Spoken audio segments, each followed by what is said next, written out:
Hi there, Chevrolet owners. Today in your 2019 Chevrolet Equinox, we're going to be taking a look at and showing you how to install Roadmaster's second vehicle kit for the Invisibreak supplemental braking system. The second vehicle kit from Roadmaster will allow you to take an existing Invisibreak system that you've got on one vehicle and move it over to another vehicle. This is great if you've got a vehicle maybe that's got a little more miles on it that you're wanting to have on it, and you upgrade to a newer, nicer vehicle, but you still want a flat tow with that vehicle. You will have to reuse your operating unit and the actuating cylinder, but the kit will come with all the wiring that we need to get this mounted up, so we don't have to save all those wires and try to feed that out of the old car. It's also going to come with a new breakaway switch, and you get a new pulley for your actuating cylinder as well, in case that pulley might have gotten worn out from the previous use if you've been using it for several years. With the Invisibreak system, all of your major components are going to mount inside the vehicle, and it's designed in a way that allows you to put them kind of remote from one another, so that way you can hide all of them. Our main operating unit here, we were able to hide right underneath the back seat, so it's accessible to make your adjustments, but it's out of the way, so that way it's not gonna, really obstruct your foot area or any of your real storage, just this little tiny spot right here. And for the most part, nobody's even gonna know that it's there unless you're flat tone and you're the owner. Most people probably won't even see this. Our main operating unit, when activated, will use pneumatic pressure to charge the activating cylinder, which is also mounted remotely. It's behind a side panel, so you won't be able to see that either. All of the wiring and sheathing and cable for that is routed underneath the carpet, so it's very hidden. Our pulley located here is really the only part that you see, where it comes up and then attaches to the bracketry here on the pedal. Compared to a lot of your permanently mounted braking systems, usually the activating cylinder is directly mounted on to your brake pedal arm, and it's a pretty big cylinder. It's actually smaller than the one that comes in this kit, but this one we can hide, so there's nothing here. With those other ones, sometimes depending on the vehicle, you may have to mount it really low in order for it to fit properly, and that can sometimes obstruct your foot as you're trying to operate the vehicle. With a system like this, it's going to feel very natural, and you don't have any clunky things that you can see down here below, so it is a lot cleaner.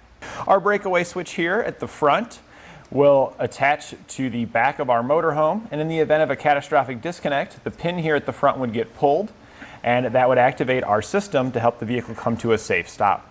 And we can go ahead and see that here. I'm just going to go ahead and pull the breakaway pin, and we can see that the system has activated. We can go ahead and reinstall our pin there, and the system turns off. And when you're installing the system, it integrates into your existing diode wiring. That's how it gets its signals from your motorhome to tell it to activate. And we get our power directly from our battery. We also tap into the taillight wiring with this kit, and it uses the taillight wiring to trickle charge our battery. So whenever you're flat towing your vehicle, if you have your running lights on, it will use that same circuit to keep your battery topped up here. Because as we're flat towing our vehicle and we got it in flat tow mode, even if we have your battery disconnected, if that particular vehicle requires it, every time your braking system activates, it's going to draw a little bit of juice out of here. So on really, really long trips, this is really nice because it'll help ensure that our battery is always going to have enough charge to activate the system. And when we get to our location, be ready to start our vehicle so we can use this to go running around town. Additionally, you also have a monitor light that will install in your motorhome, and you'll receive a bullet connector. You'll have a shorter one that you'll install in your vehicle, and there's a longer one that goes on the motorhome. And whenever your system activates, if the brake pedal is actually pulled, it sends a signal down this wire through a stoplight switch that will light up the monitor light inside your motorhome. This way you can be sure that your system is activating. We'll begin our installation by determining where we're going to mount all of our components. Our main unit will mount underneath the rear seat on the driver's side. I've got it slid out now, so that way we can be able to see our connections at the back of the box. But we'll just mount it right into the carpet. To mount it, you just make a couple slits in the carpet, and these ears actually just slide into those slits, and that's what holds it in place. Coming out of the back of our unit, we've got multiple different connections here. We've got two different wiring connectors. One over here is a 6-pin plug. There's only 4 wires in it. Yellow, green, brown, and white. Those will tap into your existing diode wiring or bulb and socket, depending on which style you've got. The 4 flat connector here is our power circuit as well as our breakaway switch circuits. So these just plug into the unit, and we're going to route these towards the front of the vehicle and then outside so we can make those connections. Over here we have our hoses. The hose here will attach to your vacuum booster system on your vehicle to allow you to have assist. And the other hose here will attach to the cylinder so that way you can, so this will be the output to activate the cylinder. This is going to be inside the vehicle where we're going to mount our cylinder inside, but this hose here, you're going to take the hose and take the 1/4-inch Airline tubing that comes in the kit, poke it in there, and this is going to also get routed outside the vehicle into that engine compartment as well. We route our wiring, we just kind of go around the post here for the seat. We then head over and our wires are just going to poke right underneath of our paneling right here. We've removed this panel so that way you could see how it's routed. We're just routing it right along here underneath our B-pillar here. We just keep going forward until we reach just on the other side of our seat there. So here we are now, this is the driver's seat. We routed it through this panel, we go forward. This is also where we're going to put the cylinder that's going to activate our pedal. We're going to hide it behind this panel here. The cylinder has the small black hose attached to it. It's just a quick connect that pokes right in it, just like on the back side of the box. So we just cut it to length and poked it into the small fitting on the cylinder. It's a little hard to see because of where it's located, but there is a quick connect fitting on this cylinder right at about this location here. The rest of our wiring and hoses all continue up, and then we route it through a grommet in the floor just here underneath the carpet. This here is the cable coming out of our cylinder. We continue that up with our wiring, but once we get to this grommet, it doesn't go through the grommet. It actually stays underneath our carpet here. We just kind of do a gentle bends coming around with it, and then we'll need to attach the sheathing to the floor. On the end of our cable, you're gonna have a pulley. We're going to mount the pulley on the floor as well, and then we're going to mount the bracket that clamps on our pedal. And we did trim that bracket to length. You can see a couple of shiny spots there on the bracket because you do get extra holes depending on the thickness of your brake pedal, so you can get kind of different adjustments depending on the vehicle. So we just trimmed off the excess there, and then we just used the 2 bolts to clamp it around the pedal. This gives us our attachment point here for our cable to connect to. The cable has 2 nuts on it. There's one on the front side of the bracket, one on the back side. Those are your adjustment nuts. You'll just simply loosen up the back one towards the pulley, and then there's a little notch in the bracket, so the cable will slide through the notch, and then you just use those nuts to tighten it down. Those will also allow you to do some fine-tune adjusting because you want this cable to be not taut, but you want it really not to have any slack. We've got just an ever so slight bit of slack there to where it's not pulling on our pedal. And that's pretty important that you've got it set up like that, so that way you're not holding any pressure on it, but you don't want to have too much slack. If you got too much slack, it won't operate your pedal properly.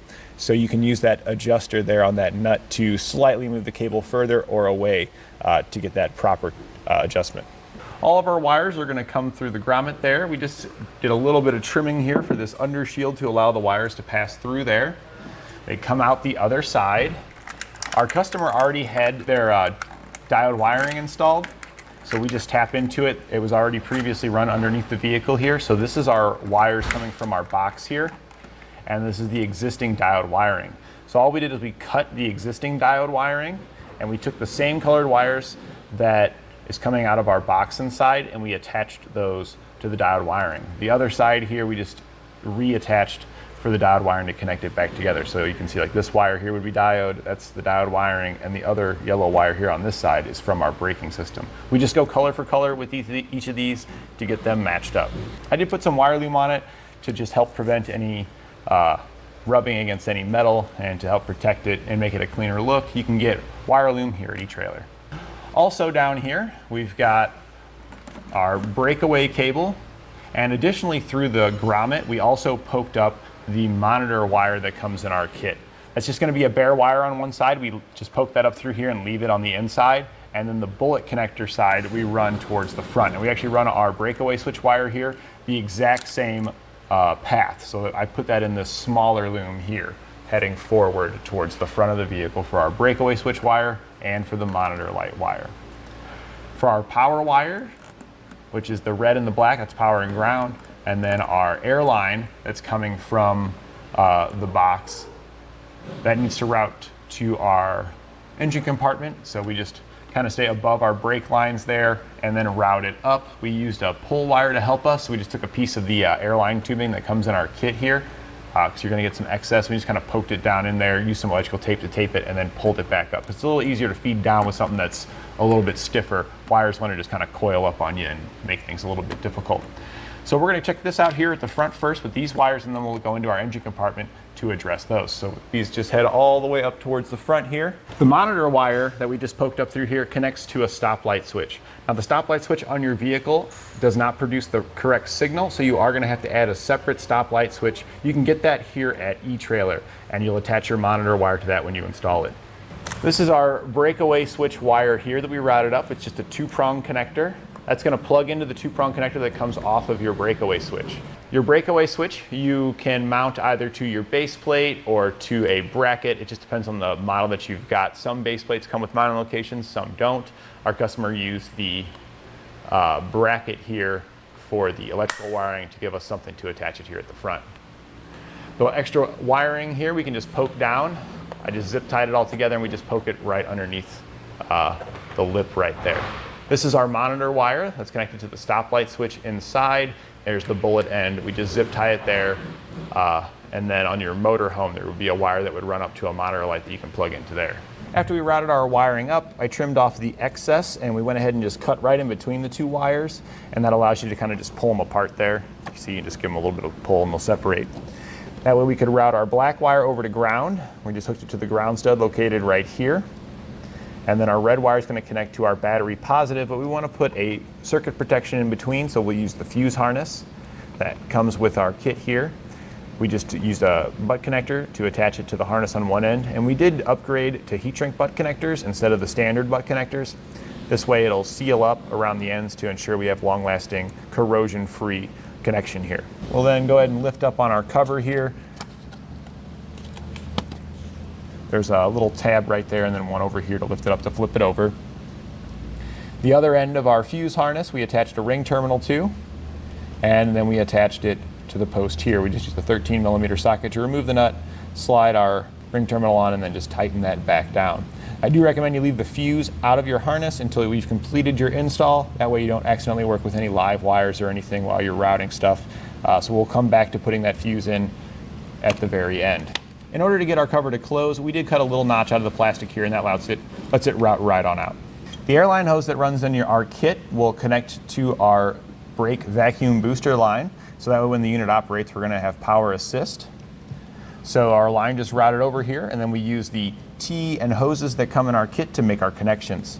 We cut the factory vacuum brake booster line right here. It's kind of got this, it's like a little woven sheething on it, so that can help you identify it, and then it's like plastic underneath.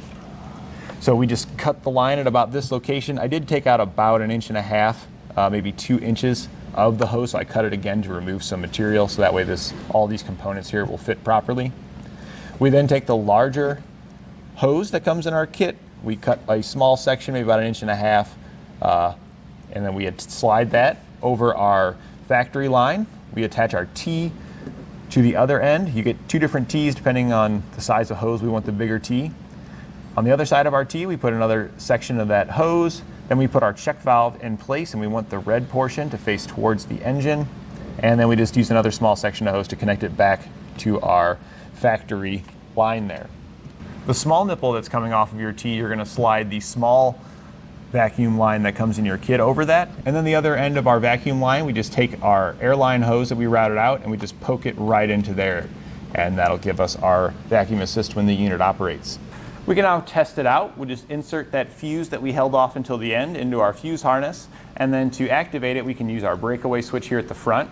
We're just going to pull the pin and we can hear it operating. We also want to make sure that our pedal is pulling properly towards our pulley. So we want to make sure that pulley, when it's mounted, is kind of right behind the pedal and that the cable pulls properly inside the pulley. And here we can see that it's pulling it fairly well and it's nice inside of our pulley. So we're good to go there. We can just reinsert the pin and that'll deactivate the system.